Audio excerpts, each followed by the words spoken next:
Serial तेरा मेरा साथ रह के आज के एपिसोड में हम देखेंगे कि आशी रमीला से लड़ेगी और कहेगी कि तुम्हें भी मेरा बिल्कुल ख्याल नहीं, तुम्हें भी उस गोपिका का ही ख्याल है। रमीला कहती ऐसी कोई बात नहीं, मैंने सिर्फ तुझे और खुद को बचाने की कोशिश करी है। अगर उस गोपिका का सच सबको पता चल जाता कि गोपिका को अंग्रेजी नहीं आती तो सारा दोष हम पर ही आता और गोपिका सबको ये भी बता देती कि वो इंट्रोडक्शन तूने लिख के दिया था। इस तरह से तू भी घर से बाहर हो जाती। अभी हमें गोपिका का सच सबके सामने नहीं लाना है। रमीला कहती है देख ये कार्ड है, ये सक्षम का कार्ड है जो उसका भाई चिराग इस्तेमाल करता है। इसका मतलब इस घर में सक्षम की ही चलती है, चिराग की नहीं चलती है। तुझे अब एक अच्छी बहू बनके गोपिका से खुद को बेहतर साबित करना है और इसके लिए तुझे गोपिका का ही इस्तेमाल करना होगा। रमीला कहती है कि तू सारे काम गोपिका से करवाना और क्रेडिट खुद ले लेना। इस तरह से तू एक अच्छी बहू साबित हो जाएगी और गोपिका बिल्कुल नालायक। रमीला कहती सही वक्त आने पे मैं गोपिका का सच सबके सामने खुद ही ले आऊँगी। आखिर मुझे भी तो फ्री की काम वाली चाहिए ना। इधर सक्षम रात को भी अपने कमरे के बाहर बैठ के काम करता रहता है तो मिथिला कहती है कि तुम अपने कमरे के बाहर क्यों हो। अब तो सबको पता चल गया है कि गोपिका बहुत निर्दोष है। मिथिला कहती है कि गोपिका ने आज प्रेस वालों के सामने कितनी सरलता से अपना और अपने परिवार का इंट्रोडक्शन दिया। उसने मेरा मान बढ़ाया है और मैं उससे बहुत खुश हूँ। वो सक्षम से कहती है जाओ सक्षम अपने कमरे में जाओ। सक्षम अपने कमरे में जाता है तो देखता है कि गोपिका सोफे पे सो गई रहती है। इधर आशी चिराग को मनाने के लिए एक चाल चलती है। वो ढेर सारी मिर्ची ले लेती है। जैसे चिराग कमरे में आता है आशी मिर्ची खाने लगती है। चिराग कहता है आशी तुम क्या कर रही हो। आशी कहती है कि मैंने तुम्हारा दिल दुखाया इसलिए मैं खुद को सजा दे रही हूँ। मैं ये मिर्ची खा के खुद को सजा दे रही हूँ। आशी कहती है हम दोनों बहनों का मजाक था लेकिन तुमने उसे गलत समझ लिया, तुम्हें बहुत दुख हुआ और इसलिए मैं मिर्ची खा रही। चिराग कहता है कोई बात नहीं आशी, ऐसी कोई बात नहीं, मैं तुमसे नाराज नहीं हूँ। वो आशी से कहता है आशी तुम परेशान मत हो, मैं अभी तुम्हारे लिए चीनी लेकर आता हूँ। चिराग आशी को पानी पिलाता है और उसके लिए चीनी लेने चले जाता है। आशी सोचती है चलो पहला प्लान तो कामयाब हो गया। इधर गोपिका सोते सोते चिल्लाने लगती है कि मत मारो मत मारो, मेरे पापा को छोड़ दो, मेरे पापा को मत मारो। सक्षम सोचता है कि या तो कोई बुरा सपना देख रही है या फिर ये बहुत डरी हुई है। सक्षम अपना हाथ उसके सिर पे रखता है तो गोपिका शांत हो जाती है।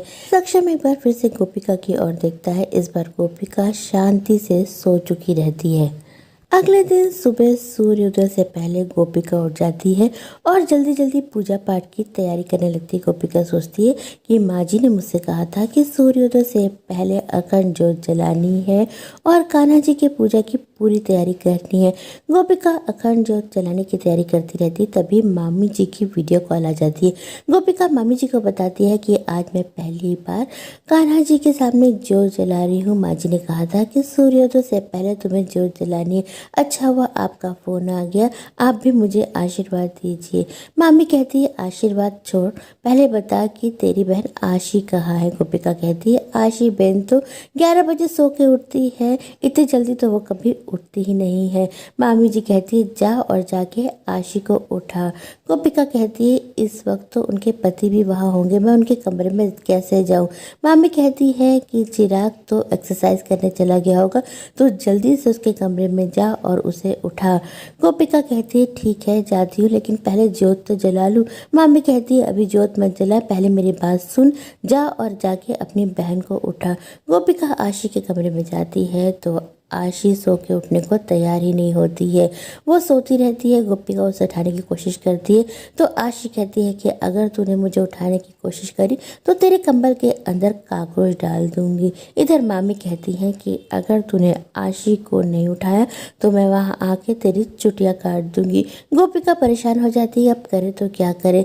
तभी मिथिला मोदी की आवाज़ आती है। वो जोर से आवाज़ देके गोपिका बहू को बुलाती है। गोपिका दौड़ती हुई जाती है तो मिथिला कहती है ये सब क्या है, अभी तक तुमने कृष्ण भगवान के सामने अखंड ज्योत नहीं जलाई। मैंने तुमसे कहा था ना कि सुबह सुबह उठ के अखंड ज्योत जलानी है। गोपिका कहती है माँ जी मैं अभी जला देती हूँ। गोपिका की नज़र पड़ती है तो आशी ने अखंड ज्योत जलाती रहती है। आशी पूजा करती रहती है। गोपिका उससे कहती है आशी बहन आप तो सो रही थी।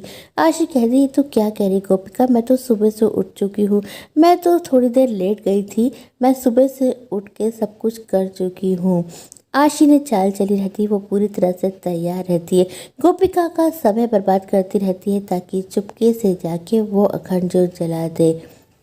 मिथिला गोपिका से नाराज हो जाती है और कहती है कि ये जिम्मेदारी घर की बड़ी बहू की थी। मैंने तुम्हें जिम्मेदारी सौंपी थी लेकिन तुमने उस जिम्मेदारी को पूरा नहीं किया। गोपिका मिथिला से माफ़ी मांगती है तो मिथिला कहती है कि इंसान का इंसान के प्रति लापरवाही बर्दाश्त की जा सकती है लेकिन ईश्वर के प्रति नहीं। गोपिका कहती है प्लीज़ माँ जी मुझे माफ़ कर दीजिए, अगली बार गलती नहीं होगी। माँ कहती है कि गोपिका को माफ़ कर दो, आखिर गलती तो इंसान से ही होती है और गोपिका हमारी गोपिका बहू तो कितनी अच्छी है। आज उससे गलती हो गई लेकिन मुझे विश्वास है कि कल वैसी गलती नहीं करेगी। मिथिला कहती है कि आज तुम दोनों की पहली रसोई है लेकिन दिन की शुरुआत ही तुमने मुझे नाराज करके करी। पता नहीं तुम पहली रसोई में किस तरह से काम करोगी। आशी कहती है ये मैं कहाँ फंस गई, इसका मतलब अब मुझे खाना भी बनाना पड़ेगा। मिथिला कहती है आज तुम दोनों को अपने पति के हिसाब से खाना बनाना पड़ेगा। आशी कहती है लेकिन हमें तो पता ही नहीं कि हमारे पति क्या पसंद करते हैं। मिथिला कहती है तो जाओ और जाके उनसे पूछो और उन्हें जो पसंद है तुम वही बनाओ। गोपिका सक्षम के कमरे में जाती है। सक्षम ऑनलाइन मीटिंग लेता रहता है। वो अपने क्लाइंट से बात करता रहता है और कहता है कि मुझे कुछ नज़र नहीं आ रहा, थोड़े करीब आओ। गोपिका सोचती है कि सक्षम उसे बुला रहा है। सक्षम कहता है थोड़े और करीब आओ तो मुझे कुछ नज़र आएगा। गोपिका सक्षम के करीब आती है। सक्षम गोपिका से टकरा जाता है। गोपिका का बैलेंस बिगड़ता है तो सक्षम उसे थाम लेता है। सक्षम और गोपिका एक बार फिर से एक दूसरे के बेहद करीब आ जाते हैं। तो दोस्तों ये एपिसोड यही ख़त्म हो जाता है। कल के एपिसोड में हम देखेंगे कि मिथिला दोनों बहुओं से कहेंगे कि अपने पति के हिसाब से खाना बनाओ। आशी एक बार फिर से गोपिका को बेवकूफ़ बनाएगी। वो सारा खाना गोपिका से बनवाएगी और खुद सर्व कर देगी। गोपिका बेचारी सक्षम के लिए कुछ नहीं बना पाएगी और मिथिला मोदी के गुस्से का सामना करेगी। तो दोस्तों आज के लिए बस इतना ही, कल हम फिर मिलेंगे, तब तक के लिए बाय।